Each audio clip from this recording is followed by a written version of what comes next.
இப்போ ஆரம்பிக்க போறது நாட்டோட மிகப்பெரிய நிகழ்ச்சி ஆப்கி அதாலத் ரஜித் சர்மாவுடன்.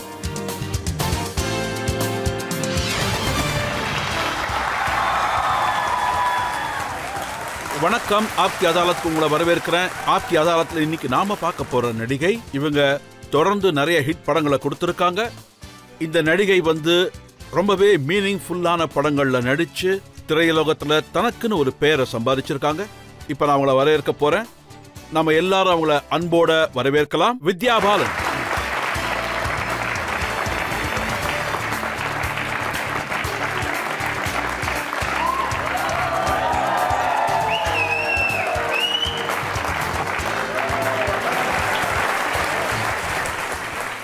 ஆப்கி அதாலத்தில் ஊழியர்களும் இருக்காங்க, பொதுமக்களும் இருக்காங்க. இன்றைய விசாரணை ஆரம்பிக்கிறதுக்கு முன்னாடி இன்றைய ஜட்ஜ் திரு சந்திரன் மித்ராவோட அனுமதியை கேட்டுக்கலாம். இன்றைய வழக்கு நீங்க ஆரம்பிக்கலாம். இப்ப விசாரணை ஆரம்பிக்க போறோம். ஆப்கி அதாலத்துல முதல் குற்றச்சாட்டு வித்யா பாலன் மீது. ஆப்கி அதாலத்துல வித்யா பாலன் மேல உள்ள குற்றச்சாட்டு, இவங்க இமேஜை மாத்துறதுக்காக எதை வேணும்னாலும் செய்ய தயாரா இருக்காங்க. வித்யா மேடம், இப்ப நீங்க ஆப்கி அதாலத்துக்கு வந்திருக்கீங்க. இப்ப பார்க்க ரொம்ப சிறப்பான வடிவத்தோட வந்திருக்கீங்க. ஆமா, கண்டிப்பா. சின்ன வயசுல உங்களுக்கு இமேஜை பத்தி எந்த கவலையும் இல்ல, ரொம்ப குண்டா இருந்தீங்கன்னு கேள்விப்பட்டேன்.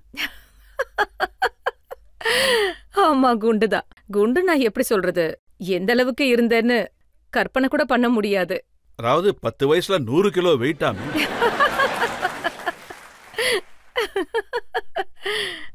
அந்த கடவுளுக்கு தான் நன்றி சொல்லணும். நான் 100 கிலோ வரைக்கும் போகல. ஆனா இன்னும் கொஞ்சம் வருஷம் அப்படியே விட்டுருந்தா 100 கிலோ வரைக்கும் வந்திருப்பேன். எனக்கு சாப்பிடுறதுனா ரொம்ப பிடிக்கும். முன்னெல்லாம் ரொம்ப குண்டாதான் இருந்தேன். சாப்பிடுறத தவிர வேற எதுவுமே பண்ண மாட்டீங்களா? எங்க அம்மா அப்பப்போ என்ன வாலிபால்க்கு அனுப்புவாங்க, த்ரோ பால் விளையாட, அப்புறம் பேஸ்கெட் பால்க்கும் அனுப்புவாங்க. இப்படியாவது போய் விளையாடுனா ஒருவேளை என்னோட வெயிட் ஏதாவது குறையுங்கிறதுக்காக. ஆனா அங்க போய் அவங்க கிட்ட என்ன சொல்லுவேன் தெரியுமா? ஆக்சுவலி எனக்கு அப்பெண்டிக்ஸ் ஆபரேஷன் நடக்க போகுது, என்னால விளையாட முடியாதுன்னு சொல்லிடுவேன். அவ்வளோ லேசியா இருந்தேன்னா. ஆனா அவ்வளவு குண்டா இருந்த போதும் நீங்க ஒரு பிலிம் ஸ்டார் ஆகணும் தான் ஆசைப்பட்டிருக்கீங்க. அது உண்மைதானே? இப்ப சொல்ல போறத நம்ப மாட்டீங்க. அவ்வளோ குண்டா இருக்கும்போது என் மனசுக்குள்ள நான் மாதுரி தீக்ஷித்னு நினைச்சுக்கிட்டு இருப்பேன். வழக்கமா சின்ன வயசுல நாம இந்த மாதிரி கற்பனைகளோட தானே இருப்போம். நம்ம சைல்ட்ஹுட் அப்படித்தானே இருக்கோம். அப்புறம் எப்படி நீங்க படத்துக்குள்ள வந்தீங்க? ரொம்ப நீண்ட பயணம்னு சொல்லணும். ஆக்சுவலி காலேஜ்ல நான் படிக்கும்போது ஆட் ஃபில்ம்ஸ் நிறைய பண்ணியிருக்கேன். 100கணக்கான ஆட் ஃபில்ம்ஸ் பண்ணியிருக்கேன். அதுக்கப்புறம் மியூசிக் வீடியோஸ். அந்த டைம்ல சவுத்ல நிறைய ஆஃபர்ஸ் வந்தது. ஆனா எதுவும் ஒர்க் அவுட் ஆகல. ஃபைனலி பர்னிதால ஒரு ஜாயின் விஷயத்தை பண்ணேன். மறைச்சிட்டீங்க, அதை நான் உங்களுக்கு ஞாபகப்படுத்துறேன். சவுத்துல 10 படங்களை உங்களை சைன் பண்ணாங்க, அதுல இருந்து உங்களை எடுத்துட்டாங்க. இல்ல, அப்படி கூட சொல்லலாம். ஏன்னா என்னோட முதல் படம் அங்க ஒரு மிகப்பெரிய மலையாள படமா இருந்தது, மோகன்லால் சார் கூட. அப்போ நான் ரொம்ப எக்ஸைட்டடா இருந்தேன். படத்துக்கு நடுவுல மோகன்லால் சார் டைரக்டருக்கு நடுவுல ஏதோ ப்ராப்ளம் வந்தது. படம் அப்படியே டிராப் ஆயிடுச்சு.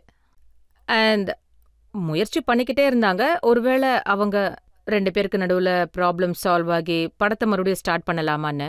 இதுக்கு நடுவுல அங்க நிறைய மலையாள டைரக்டர்ஸ் மலையாள படத்துக்காக என்ன புக் பண்ணிட்டாங்க. அதுக்கப்புறம் இந்த படம் எடுக்க போறது இல்லைன்னு தெரிஞ்சதும் அவங்கெல்லாம் என்ன ஒரு ஜிங்ஸ்ன்னு நினைச்சிட்டாங்க. வித்யா பாலன் ஏதோ பேயோட நிழல்னு நினைச்சிட்டாங்களா? நான் மஞ்சுளிகா ரோல் அப்போதுல இருந்து பண்ணிட்டு இருக்கேன். இல்ல, I don't know what it was. அவங்க ஏன் அப்படி நினைச்சாங்கன்னு தெரியல. என்ன ஜிங்ஸ்டா நினைச்சு என்கிட்ட சொல்லாமலேயே அவங்க எல்லா ப்ராஜெக்ட்ஸ்ல இருந்தும் என்ன விலக்கிட்டாங்க. அப்புறம் I was left with nothing. இப்ப இன்னொரு வினோதமான விஷயம் என்னன்னா, சவுத் இந்தியன் படங்கள்ல உங்களை ஜிங்ஸா நினைச்சாங்க. ஆனா நீங்க நடிச்ச முதல் ஹிந்தி படமே சூப்பர் ஹிட் ஆயிடுச்சு. ஆமா, அத என் நல்ல நேரம் தான் சொல்லணும். ஒரு நேரத்துல என்ன ஹிந்தி இண்டஸ்ட்ரியில எல்லாரும் ஷீஸ் அ லக்கி மாஸ்கெட்னு சொல்றாங்க. ஸோ ஐ ஜஸ்ட் திங்க் இதுவும் நல்ல நேரம் தான் நினைச்சேன். தேங்க் காட் அதெல்லாம் சேஞ்ச் ஆயிடுச்சு. ஆனா பரிணீதால நீங்க நடிச்சதுக்கு அப்புறம் உங்களுக்குன்னு ஒரு இமேஜ் உருவாயிடுச்சு. ஒரு பெங்காலி, ஒரு நேர்மையான பொண்ணு மாதிரி. அதுக்கப்புறம் அந்த இமேஜ் அப்படியே உங்க கூட ஒட்டிக்கிச்சு. அதை போக்குறதுக்கு நீங்க ரொம்ப கஷ்டப்பட்டீங்களா? ஐ திங்க் நான் ஐம் ரியலி ஹாப்பி. அது என் ஃபிலிம் கரியரோட ஆரம்பத்திலேயே பரிணிதா மாதிரியான நல்ல படம் கிடைச்சது. வழக்கமா என்ன நடக்கும்னா ஒரு 10-15 படத்துக்கு அப்புறம் தான் பரிணிதா மாதிரியான நல்ல படம் கிடைக்கும். அது வரைக்கும் ஒரு ஸ்ட்ராங்கான இமேஜ் நமக்கு கிடைச்சிருக்காது. ஆனா நான் சீன் பண்ணும்போதே எனக்கு ஒரு ஸ்ட்ராங்கான கேரக்டர் இமேஜ் கிடைச்சது. சில நேரங்கள்ல நிறைய பேர் சொல்லுவாங்க, நான் யூனோ வித்யா பாலன் மாதிரி இல்லாம உங்களை ஏதாவது பண்ண வைக்கணும்னு சொல்லுவாங்க. ஆனா இது வரைக்கும் அது எனக்கு புரியவே இல்லை. வித்யா பாலன் மாதிரி பண்ண வைக்க நினைக்கிறாங்க, ஆனா அவங்கள மாதிரி வேணான்னு சொல்றாங்க. But I am quite happy because இது வரைக்கும் எனக்கு கிடைச்ச ரோல்ஸ் எல்லாமே அதுல எனக்கு நிறைய விஷயங்களை கத்துக்கவும் முடிஞ்சது, தெரிஞ்சுக்கவும் முடிஞ்சது. எனக்கு இன்னொருத்தர் இந்த விஷயத்தையும் சொன்னாங்க, நீங்க அந்த ரோலை மாத்துறதுக்கு எவ்வளவோ முயற்சி பண்ணிருக்கீங்க. அப்புறம் பேப்பர்ல இத போட்டிருந்தாங்க, ஒரு பார்ட்டியில வித்யா பாலன் அவங்க நிறைய குடிச்சிட்டு ஒரு சேர் மேல ஏறி டான்ஸ் பண்ணாங்கன்னு.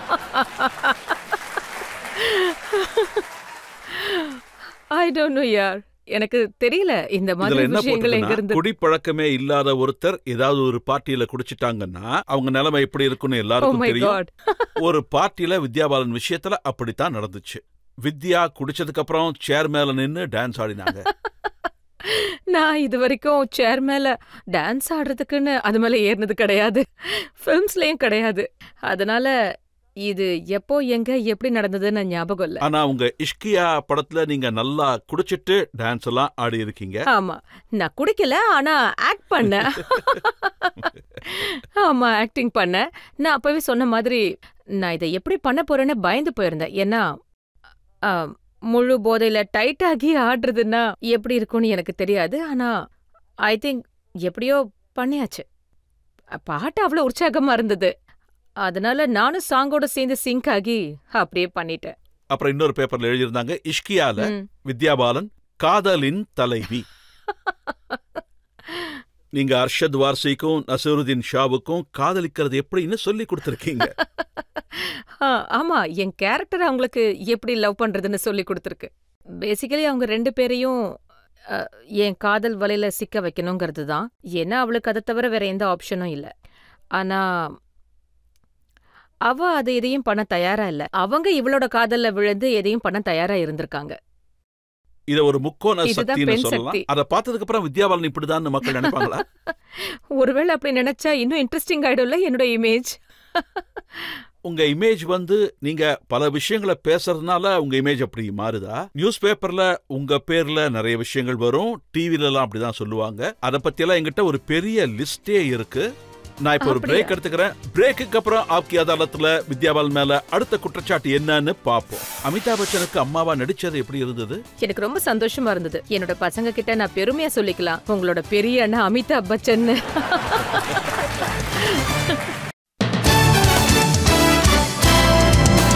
ஆப்கி அதாலத்துல இன்னைக்கு பொதுமக்கள் சார்பா நம்ம வழக்க நடத்திக்கிட்டு இருக்கோம். வித்யா பாலன் கிட்ட கேள்விகளை கேட்டுட்டு இருக்கோம். அதே மாதிரி குற்றச்சாட்டுகளும் இருக்கு. ஆப்கி அதாலத்துல அடுத்த குற்றச்சாட்டு.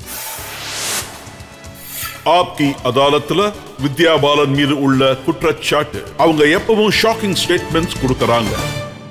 வித்யா பாலன், உங்களோட ஸ்டேட்மெண்ட்ஸ் நான் மக்களுக்கு சொல்லியே ஆகணும். அதனால அவங்க கரண்ட் அடிச்ச மாதிரி ஷாக்கான மாதிரி ஃபீல் பண்ணாலும் பண்ணலாம். நான் உங்களை கங்க்ராச்சுலேட் பண்றேன். பாங்கிற படத்துக்கு உங்களுக்கு அவார்டு கிடைச்சதுல எனக்கு ரொம்பவே சந்தோஷம். Best actors. சோ அமிதாப் பச்சனுக்கு அம்மாவா நடிச்சது எப்படி இருந்தது? எனக்கு ரொம்ப சந்தோஷமா இருந்தது. என்னோட பசங்க கிட்ட நான் பெருமையா சொல்லிக்கலாம், உங்களோட பெரிய அண்ணா அமிதாப் பச்சன்.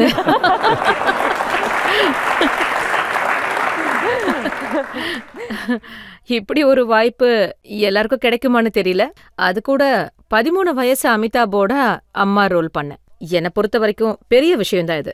நிறைய ஆக்ட்ரஸஸ் அவருக்கு அம்மாவா நடிச்சிருக்காங்க. ஆனா எல்லாரும் ஓல்டர் அமிதாப் பச்சனுக்கு தான் அம்மாவா நடிச்சிருக்காங்க.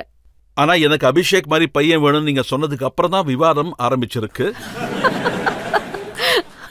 என்கிட்ட யாரோ ஒருத்தர் கேட்டாங்க, அதாவது இப்போ இருக்கிற ஹீரோஸ்ல இருந்து உங்க பையனா யாரையாவது நீங்க சூஸ் பண்றதா இருந்தா ஆஃப்டர் மிஸ்டர் பச்சன் யாரை செலக்ட் பண்ணுவீங்க?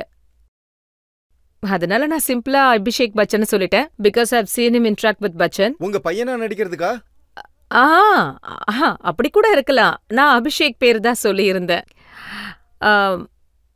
He is a very well brought up guy. நீங்க இந்த விஷயமும் சொல்லிருக்கீங்க. பால நடிக்கும்போது அபிஷேக் கண்ணுல மேஜிக் இருந்ததுன்னு சொல்லிருக்கீங்க. அது உண்மைதான். ஆஸ் அ கோ-ஆக்டர் நாம அவர் கூட பெர்ஃபார்ம் பண்ணும்போது அவர் ரிஹர்சல்லாம் பண்ண மாட்டாரு. ரொம்பவே ஸ்பான்டேனியஸ் அவரு. அவர் டேக்ல எப்படி பண்ணுவாருன்னு நம்மளால கெஸ் பண்ண முடியாது. ஆனா அவரோட பெர்ஃபார்மன்ஸ்ல ஒரு ஹானஸ்டி இருக்கும். அதனாலேயே அவரோட சேர்ந்து நடிக்க ரொம்ப இன்ட்ரெஸ்டிங்கா இருக்கும். அவர் கண்ணுல நீங்க மேஜிக் இருக்குன்னு சொல்லும்போது அதை கேட்டு ஐஸ்வர்யா வருத்தப்படுவாங்கன்னு நீங்க நினைச்சதே இல்லையா? இல்ல, ஐஸ்வர்யாவே சொல்லிருப்பாங்க அங்கேயும் போய் மேஜிக் பண்ணிட்டியான்னு. இல்ல, எனக்கு ரொம்ப நல்லாவே தெரியும். நான் எந்த கான்டெக்ட்ல அப்படி சொன்னேன்னு தெரியல. அப்ப இதை என்ன கான்டெக்ட்ல சொன்னீங்க நீங்க? ஷாருக் கான நீங்க விரும்புறீங்கங்கறத, அதே மாதிரி தேவைப்பட்டா கௌரி கான கொலையே பண்ணுவேன்னு சொல்லிருக்கீங்க.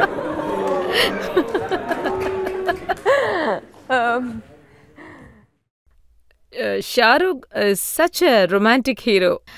அப்புறம் நான் அவரோட ஒர்க் பண்றதுக்காக ரொம்ப ஆர்வமா இருக்கேன். ஆனா இது வரைக்கும் எனக்கு அப்படி ஒரு வாய்ப்பு கிடைக்கவே இல்லை. அப்புறம் அவட நான் விளையாட்டாதான் அப்படி சொல்லியிருப்பேன்னு நினைக்கிறேன். But maybe I could kill her. சும்மா விளையாட்டுக்கு தான் சொன்னேன். அடிக்கடி நீங்க இப்படிப்பட்ட ஷாக்கிங் ஸ்டேட்மெண்ட்ஸ் எல்லாமே கொடுக்கறீங்க. இதுக்கு முன்னாடி ஒரு தடவை சொல்லிருக்கீங்க, எந்த ஆக்டரா இருந்தாலும் நான் கிஸ் பண்ண ரெடியா தான் இருக்கேன்னு. நான் எப்பவும் அப்படி சொன்னதில்ல. இதுவும் பேப்பர்ல வந்திருக்கு. நான் வேணா உங்களுக்கு எடுத்து காட்டுறேன். அவங்க இஷ்டத்துக்கு அவங்க ஏதோ பிரிண்ட் பண்ணிடுறாங்க. இல்லனா உங்க படத்தோட சீனை நான் போட்டு காட்டுறேன். நீங்க எந்த ஹீரோவோட ஒர்க் பண்ணாலும் கண்டிப்பா அவங்கள கிஸ் பண்ணிடுறீங்க. இல்ல, கண்டிப்பா இல்ல. நான் 2 தடவை. இருங்க, நானே கேக்குறேன். பர்னீதாவுல சஞ்சய் தத்? இல்ல, கண்டிப்பா இல்ல. ஹே பேபில அக்ஷய் குமார? இல்ல. குருல மாதவன்? ஆமா, குருல மாதவன். ஏக் லமேல சைஃப் அலி கான்? இல்ல. அப்புறம் அர்ஷத் வாசி? நான் ஒத்துக்கிறேன், மாதவன் அண்ட் ஹர்ஷதோட இந்த சீன் நடந்திருக்கு. ஆனா அதாவது இங்க உட்கார்ந்து இருக்கிறவங்க எல்லாரும் என்ன நினைக்கிறாங்கன்னா, கண்டிப்பா ஏதோ நடந்திருக்கு. உங்களை யாராவது கேள்வி கேட்கணும்னு நினைக்கிறீங்களா? மேடம், இஸ்கியா படத்துல இருந்து நீங்க ஏதாவது டயலாக் சொல்றதா இருந்தா சொல்லுங்க. அதுவும் உங்களோட ஃபேவரட் டயலாக்.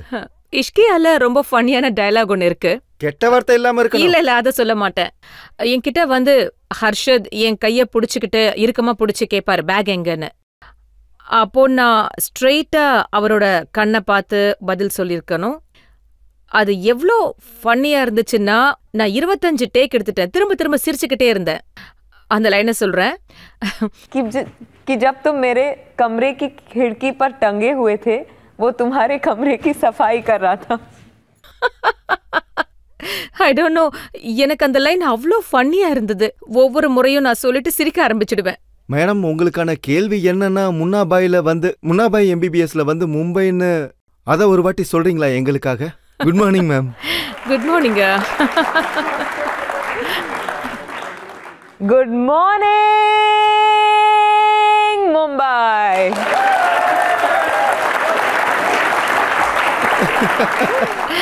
Thank you. ஆனா உங்க ஷாக்கிங் ஸ்டேட்மெண்ட்ஸோட பட்டியல் மிக நீளமா இருக்கு. நீங்க நசிருதீன் ஷாவை பத்தி சொல்லியிருக்கீங்க. எவ்ரி உமன்ஸ் ட்ரீம், ஒவ்வொரு பெண்ணோட கனவு நசிருதீன் ஷா அப்படின்னு. Really? நான் சொல்லவே இல்லைன்ற மாதிரி ஷாக் ஆகுறீங்களே. இல்ல, நான் நிஜமா தான் சொல்றேன். நான் இப்படி ஒரு வார்த்தையை சொன்னேன், ஞாபகம் இல்ல. நீங்க குல்சார் சாரை பத்தி சொல்லியிருக்கீங்க. பெரிய ஏஜ் டிஃபரன்ஸ் இல்லாம இருந்திருந்தா நானே அவரை கல்யாணம் பண்ணிக்கிட்டு இருப்பேன். அத நான் கண்டிப்பா சொல்லியிருக்கேன். அதாவது நான் அவரை ரொம்ப ரொம்ப மரியாதையா பாக்குறேன். அவரு எந்த அளவுக்கு அழகா எழுதுவார்னா, எனக்கு என்ன தோணும்னா, அவரோட காலத்திலேயே நான் பிறந்திருந்தா இந்நேரம் அவரை கல்யாணம் பண்ணிருக்கலாமேன்னு தோணும். நீங்க இந்த மாதிரி ஸ்டேட்மெண்ட்ஸ் கொடுக்கும்போது, அதாவது கௌரி கானை பத்தி, அப்புறம் குல்சார் சாரை பத்தி, அப்புறம் இன்னும் 2 பேரை இப்ப நான் சொல்ல விரும்பல. இதை வச்சு பாக்குற அவங்களுக்கு அவங்க ஃபேமிலி லைஃப் பாதிக்காதா? இல்ல இல்ல இல்ல இல்ல. சஞ்சய் தத்தோட பர்னீதா பண்ணிருக்கீங்க. அதுக்கப்புறம் நியூஸ் பேப்பர்ல அவருக்கு உங்களுக்கு ஏதோ அஃபேர் இருக்குன்னு ஒரு கிசுகிசு போட்டிருந்தாங்க. வந்துச்சுல்ல? ஆமா வந்துச்சு. கிசுகிசு இருந்தது இல்ல? இல்லவே அப்ப இல்ல, இருந்ததா? எந்த விதமான கிசுகிசுவும் இல்ல. நான் சஞ்சய் தீத் கிட்ட வந்து பரிணிதா செட்ல ஒரு 2-3 தடவை பேசியிருப்பேன். அவரு என்னோட சீனியர்ல. முதல்ல அவர்கிட்ட பேசவே எனக்கு ரொம்ப தயக்கமா இருக்கும். ஸோ அவர்கிட்ட பேசவே தயங்கும் போது அதுக்கப்புறம் எப்படி மத்தது? கிஸ்மத் கனெக்ஷன் படம் மூலமா எங்களோட விதியெல்லாம் கனெக்டே ஆகல. அது ஆகலன்னு எல்லாருக்குமே தெரியும். ஆனா உங்களால இன்னொருத்தரோட விதி கட் ஆயிடுச்சுன்னு சொன்னாங்க. இல்ல இல்ல இல்ல, கண்டிப்பா இல்ல. எல்லா பிலிம் மேகசின்ஸ்லயும் எல்லா நியூஸ் பேப்பர்லயும் இந்த செய்தி வந்தது. கரீனா கபூருக்கும் ஷாஹித் கபூருக்கும் ஏற்பட்ட மிஸ் அண்டர்ஸ்டாண்டிங்க்கு காரணமே வித்யா பாலன் தான். ஓ காட். முதல் விஷயம் என்னன்னா, கண்டிப்பா அப்படிலாம் இல்லவே இல்ல. ரெண்டாவது விஷயம் வந்து, ஒரு 3வது நபரால 2 பேருக்குள்ள இருக்கிற கனெக்ஷன் கட் ஆகாது. அவங்களுக்குள்ள ஏதாவது ப்ராப்ளம்ஸ் இருந்தா then there is a place for third person. Third பர்சனால எப்பவுமே ஒரு நல்ல ரிலேஷன்ஷிப் உடையாது. ஸோ இதை நான் ஒத்துக்க மாட்டேன். ஸோ இதுல எந்த ஒரு உண்மையும் கிடையாது. அப்புறம் நியூஸ் பேப்பர்ல வந்தது நீங்க ஒரு வெஜிடேரியனா மாறினதுக்கு காரணம். இல்ல இல்ல, நான் பிறந்ததுல இருந்து வெஜிடேரியன் தான். நான் தமிழ் பிராமின். நான் ரொம்ப வருஷமா எக்ஸ் கூட சாப்பிடாம தான் இருந்தேன். ஸோ ஷாஹித் வந்து சொல்லி நான் no not at all poor thing. இந்த மாதிரி உங்களை பத்தி செய்திகள்லாம் வரும்போது இதெல்லாம் சகிச்சுக்கணும்னு நினைப்பீங்களா, இல்ல ப்ரொஃபஷனல் இதெல்லாம் சகஜம்தான் விட்டுடுவீங்களா? உண்மையை சொல்லணும்னா ஆரம்பத்துல எனக்கு ரொம்ப சங்கடமா தான் இருந்தது. ஒன்றும் பண்ண முடியாது. எல்லாரும் என்னை பத்தி ஏன் இப்படி சொல்றாங்க, நாம எதுவுமே செய்யாத போது ஏன் இப்படி சொல்றாங்கன்னு தான் தோணும். முதல்ல கஷ்டப்பட்டேன். ஆனா இந்த விஷயம் இப்பெல்லாம் எனக்கு ரொம்ப பழகிடுச்சு. மக்கள்கிட்ட இதை பத்தி என்ன கேள்விகள் இருக்குன்னு பாப்போம், கேட்கலாம். மேம், நீங்க வந்து பூல் புலையாங்கிற படத்துலயும் பர்னீதான்ற படத்துலயும் நல்லா பண்ணிருந்தீங்க. அந்த கேரக்டர் உங்களுக்கு போர் அடிக்குதா? ஒருவேளை போர் அடிச்சா நீங்க அடுத்து என்ன கேரக்டர் பண்ண போறீங்க? இல்ல, எனக்கு போரெல்லாம் கண்டிப்பா இல்ல. ஆனா நிறைய முறை நான் சொல்லியிருக்கேன், ஒரு நார்மல் கேர்ள் கேரக்டர் பண்ணியிருக்கேன். அண்ட் அதுலயும் ஒவ்வொரு முறையும் ஏதாவது டிஃப்ரெண்டா செய்யணும்னு முயற்சி பண்ணியிருக்கேன். அதாவது முஞ்சுலிகா கேரக்டர் பாத்தீங்கன்னா அது ரொம்ப டிஃப்ரெண்டானதா இருந்திருக்கும். அதே மாதிரி பால கூட டிஃப்ரெண்டான கேரக்டர் தான் பண்ணேன். இஷ்கியால ரொம்பவே டிஃப்ரெண்டான கேரக்டர் கிடைச்சது. அதனால எனக்கு போரிங்கா இல்ல. வாழ்க்கையில 2 கேட்டகரிஸ் மட்டும் இருக்காது, நல்லது கெட்டதுன்னு. அதுக்கு இடையில நிறையவே இருக்கும்ல. ஸோ நிறைய வெரைட்டி பண்றதுக்கு எனக்கு கிடைக்குது. அது வரைக்கும் எனக்கு ரொம்ப சந்தோஷம்தான். உங்களோட அந்த முஜலிகா கேரக்டர் வந்து ஒரு பேய் கேரக்டர். இப்ப கூட மக்கள்லாம் இப்படி பயன்படுத்துறாங்க, நீ தூங்கலன்னு சொன்னா முஜலிகா வந்து பிடிச்சுப்பாங்கன்னு. குழந்தைகளை பயமுறுத்த இப்படிலாம் இப்போ சொல்றாங்க. ஆமா, நான் ஒரு நாள் கூட யோசிச்சதே இல்ல இந்த மாதிரி மக்கள் நடுவில் ஒரு எஃபெக்ட் இருக்கும்னு. அதுக்கப்புறம் பசங்க ஒரு சம்பவம் நடந்தது. ஒரு குழந்தை என்கிட்ட வந்து நடிச்சு காட்டிட்டு இருந்தான். முஜலிகா டான்ஸ் மாதிரி பண்ணி காட்டுறேன்னு சொன்னா, பாட்டு போடுங்க நான் ஆடுறேன்னு சொன்னா. நான் பாட்டு போட்டு அவன் ஆடும்போது நடுவுல அவனே பயந்துட்டான். படத்துல அவனுக்கு எந்த சீன் ஞாபகம் வந்ததுன்னு தெரியல. ஸோ இந்த மாதிரி நிறைய ரொம்பவே ஸ்ட்ராங்கான ரியாக்ஷன்ஸ் கிடைச்சிருக்கு. நான் எங்க போனாலும் சரி, மக்கள் என்ன மூஞ்சலிக்கான்னு பேர் சொல்லிதான் கூப்பிடுறாங்க. எனக்கு ரொம்ப பிடிச்சிருக்கு. வித்யா மேடம், வழக்குல அடுத்த கட்டம் இன்னும் பாக்கி இருக்கு. ஓ, ஆப்கி அதாலத்ல வித்யா பாலன் மேல நிறைய குற்றச்சாட்டுகள் காத்துக்கிட்டு இருக்கு. பிரேக்குக்கு அப்புறம் मोने जो तो कथा कथा जो तो मोने मोने ही राखो पिया पिया डाके पियू डाके. போதும்.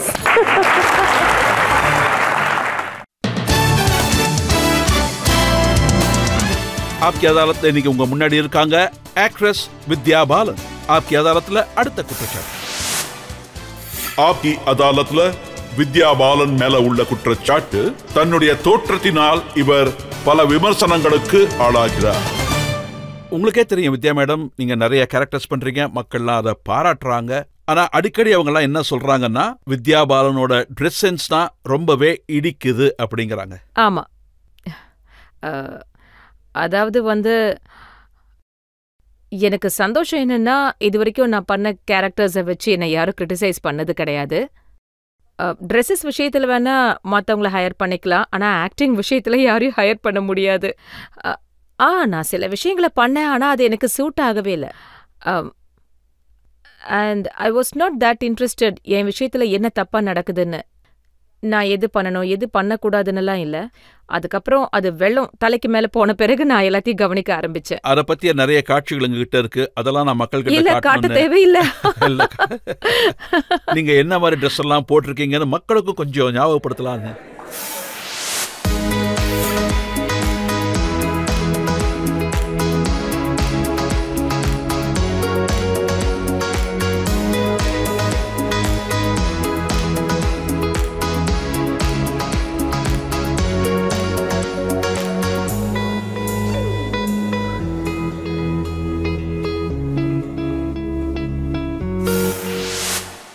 எங்கேயாவது இடிக்கிற மாதிரி இருக்கு.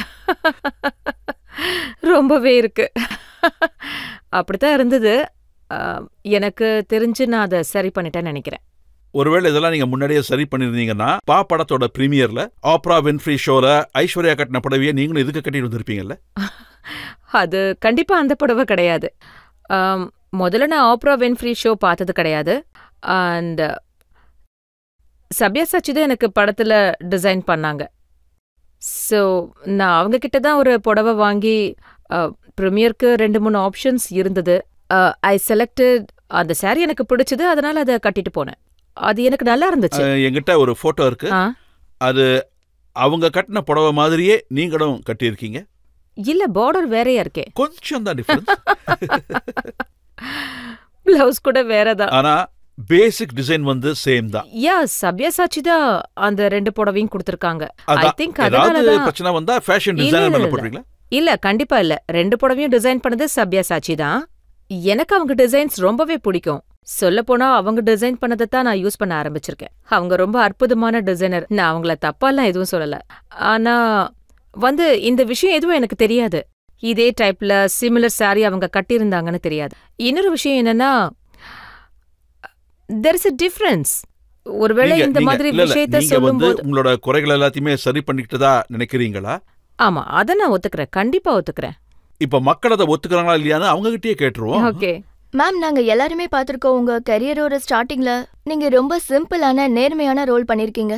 அதுக்கப்புறம் ஹே பேபி, குரு, இந்த மாதிரி இந்த சினிமா உலகத்துல நீங்க நிலைச்சு நிக்கிறதுக்காக ஒரு ஆக்ட்ரஸுக்கு வேற வழி இல்லாம இந்த மாதிரி ரோல்ஸ் பண்ணிதான் ஆகணுமா? இல்ல, I don't think it was about the clothes at all. I think ஒரு ஆக்டருக்கு ஒவ்வொரு தடவையும் டிஃப்ரெண்டா ஏதாவது பண்றது சேலஞ்சிங்கா இருக்கும். And sometimes it works, sometime it doesn't work. So it's a certain Gamble. So ஒவ்வொரு முறையும் புதுசா ஏதாவது செய்யணும்னு நான் முயற்சி பண்ணிக்கிட்டே இருக்கேன். சில நேரம் கிளிக் ஆயிடும், சில நேரம் சொதப்பிடும். முன்னாடி எல்லாம் நீங்க ரொம்ப ரிஜிடா இருப்பீங்க. லவ் சீன்ஸ் பண்ணும்போது கூட நீங்க கம்ப்ளீட்லி ட்ரெஸ் பண்ணிருப்பீங்க. இப்பவும் போடுறேனே. இப்பவும் அதுல எந்த மாற்றமும் இல்ல. இல்ல, அதுல எந்த மாற்றமும் இல்ல. ஆனா ஒரு சென்சேஷனல் போட்டோ செஷன் நீங்க பண்ணிருக்கீங்க. அப்படியா? அந்த போட்டோஸ் இப்ப உங்களுக்கு காட்டுறேன். அதுல நீங்க எந்த அளவுக்கு மாறி இருக்கீங்கன்னு உங்களுக்கே தெரியும்.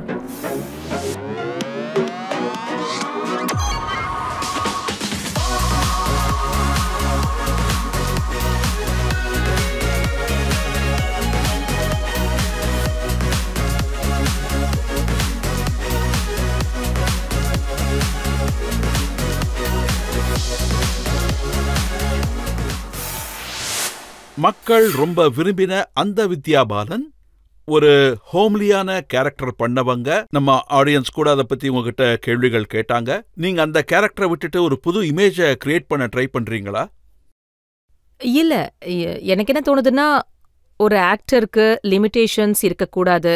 ஒவ்வொரு முறையும் புதுசா ஏதாவது செய்ய முயற்சி பண்ணிக்கிட்டே இருக்கணும். சில நேரங்கள்ல இந்த மாதிரி போட்டோ ஷூட்ஸ், அதாவது அந்த மாதிரி புதுசா காட்ட முயற்சி பண்ண வேண்டியிருக்கு. ஆனா யார் கூட சேர்ந்து நீங்க ஒர்க் பண்றீங்கிறது தான் முக்கியமான விஷயம். அதுல நீங்க சொன்ன நியூடிட்டி இருக்கக்கூடாது. எனக்கு அவங்க கிட்ட ஒரு கம்ஃபர்டான உணர்வு ஏற்பட்டுச்சுன்னா, கொஞ்சம் even if you doing something different and bold, it will not look dirty. அப்புறம் தான் நான் அந்த மாதிரி ஏதாவது ட்ரை பண்ணுவேன். நீங்க ரொம்பவே லக்கின்னு தான் சொல்லணும். நல்ல டைரக்டர்ஸோட வேலை செய்ய உங்களுக்கான வாய்ப்புகள் கிடைச்சிருக்கு. அதனால தான் ஒருவேளை அந்த மாதிரி சீன்ஸ்லயும் நியூடிட்டி இல்லாம அது ரொம்பவே அழகா இருந்திருக்கு. தேங்க்யூ. நாங்க ஆரம்பத்துல இருந்தே பார்த்துட்டு வரோம். நீங்க ரொம்பவே டிஃப்ரெண்டான கேரக்டர்ஸ் பண்ணிட்டு வரீங்க. அது எல்லாமே ரொம்ப நல்லா இருந்தது. உங்களோட ட்ரீம் ரோல் என்ன? இதுக்கப்புறம் எந்த மாதிரி கேரக்டர் பண்ணணும்னு நினைக்கிறீங்க? சொல்லப்போனா எனக்கு ட்ரீம் ரோல்னு எதுவும் கிடையாது. என்னோட ட்ரீம் என்னன்னா, நான் எந்த ரோல் பண்ணாலும் சரி, அது மற்ற ஆக்டர்ஸ்க்கு ஒரு ட்ரீம் ரோலா இருக்கணும். ஆனா அந்த மாதிரி நான் இது வரைக்கும் எதுவும் பண்ணதில்ல. அதாவது எனக்கு பிடிச்ச மாதிரி ஒரு ரோல் கிடைக்கணும், இல்லனா இஷ்கியா ரோல் மாதிரி எனக்கு கிடைக்கணும்னு. எனக்கு சந்தோஷம் என்னன்னா, வெரைட்டி ஆஃப் ரோல்ஸ் எனக்கு ஏத்த மாதிரி எழுதியிருக்காங்க. அதுக்காக நான் அவங்களுக்கு நன்றி கடன் பட்டிருக்கேன். ஐ திங்க் இந்த மாதிரி விஷயங்கள் நடக்கிற வரைக்கும் ஐம் சேஃப். மேடம், நீங்க பாடுவீங்கன்னு சொல்லிருக்கீங்க. நான் பாடுவேனா? ஆமா மேடம். எப்ப சொன்ன? அது சொல்லிருக்கீங்க. நான் ரொம்ப மோசமா பாடுவேன். பரவாயில்ல, எங்களுக்காக ஒரு பாட்டு பாடுங்க மேடம். மக்கள் இவ்வளவு ரிக்வெஸ்ட் பண்றாங்க, நீங்க பாட விரும்பினா பாடலாம். ஆக்சுவலி இப்ப நான் பாடினா எங்க அம்மாவுக்கு நான் செஞ்சு கொடுத்த சத்தியத்தை மீற மாதிரி இருக்கும். அவங்க சொல்லிருக்காங்க, நீ நல்ல ஆக்ட்ரஸ் தான், ஆனா தயவு செஞ்சு பாடிடாதன்னாங்க. இவ்வளவு தூரம் கேக்குறதுனால ஒரு பாட்டு பாடுறேன். ஆனா நீங்க எல்லாரும் என் கூட சேர்ந்து பாடணும். पियू बोले पिया बोले क्या ये बोले जानी ना. இதையே இப்போ பெங்காலில பாடி காட்டுறேன். মনে যত কথা কথা যত মনে মনে হি রাখো পিয়া পিয়া ডাকে পিয়ু ডাকে. அவ்வளவுதான்.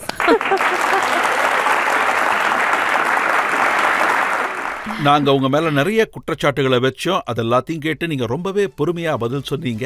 நாம இப்போ ஒரு பிரேக் எடுத்துப்போம். பிரேக்குக்கு அப்புறம் ஆப்கி அதாலத்துல இன்றைய ஜட்ஜ் டாக்டர் சந்தன் மித்ராவோட தீர்ப்பு என்னங்கறத நாம கேட்டு தெரிஞ்சுப்போம். पल पल पल पल हर पल कैसे कटेगा पल हर पल दिल दिल दिल दिल में मची है हलचल.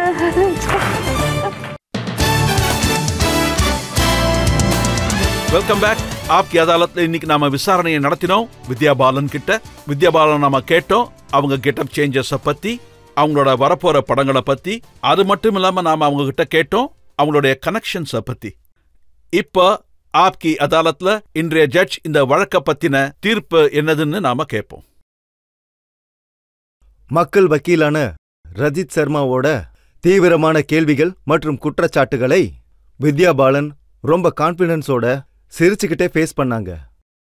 அவங்க சொல்ற வார்த்தைகளை நம்பலான்னு நினைக்கிறேன். தேங்க்யூ. அவங்க ரொம்பவும் நேர்மையா சொன்ன பதில்களை வச்சு பார்க்கும்போது இந்த நீதிமன்றம் ஒரு முடிவுக்கு வந்துள்ளது. அதாவது வித்யா பாலனுக்கு ஒரு நிபந்தனையின் பேரில் அவங்க இதே மாதிரி பல ஆண்டுகள் மக்களை இதே போன்று மகிழ்வித்துக் கொண்டே இருக்கணும். அதோடு நல்ல ஆக்டிங் மற்றும் நல்ல கதாபாத்திரங்கள் பண்ணணும். எல்லாருக்கும் ஒரு உதாரணமா இருக்கணும். இது போன்ற நிபந்தனைகளோடு அவங்கள விடுதலை செய்கிறோம். அதோடு நான் அதை கடைசியில சொல்ல விரும்புறேன். அவங்க அம்மாவுக்கு அவங்க கொடுத்த வாக்கை இப்போ அவங்க உடைச்சிட்டாங்க. அதனால நான் அவங்க கிட்ட நீதிமன்றம் சார்பா ஒரு வேண்டுகோள் வைக்கிறேன். அதாவது இறுதியா அவங்க முன்னாபாய் படத்தோட மிகவும் ஃபேமஸான பாட்டு பல் பல் ஹர்பல், அந்த பாட்டோட ஒரு லைன் பாடி நம்மளை என்டர்டெயின் பண்ணணும்னு நினைக்கிறேன். You are welcome.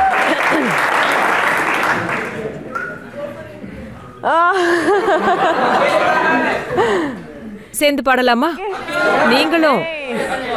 पल पल पल पल हर पल कैसे कटेगा पल हर पल पल पल पल पल हर पल कैसे कटेगा पल हर पल दिल दिल दिल दिल में मची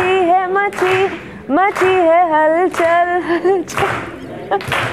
कैसे कटेगा पल हर पल. Thank you. உங்களை நாங்க கௌரவமாக விடுவிக்கிறோம். தேங்க்யூ. உண்மையிலேயே உங்களுக்கு இதே மாதிரி நன்றி. சாமிங்கா மக்களை என்டர்டெயின் பண்ணிக்கிட்டு இருக்கணும். அவங்களுக்கு ஒரு சந்தோஷத்தை கொடுத்துக்கிட்டே இருக்கணும். மக்கள் மனசுல இன்னைக்கு மாதிரி என்னைக்குமே ஒரு நீங்கா இடத்துல நீங்க இருக்கணும். இன்றைய ஷோவை இதோட முடிச்சுப்போம். அடுத்த முறை இன்னொரு செலிபிரிட்டியோட நான் உங்களை வந்து மீட் பண்றேன். அதுவரை என்னுடைய அன்பான வணக்கங்கள்.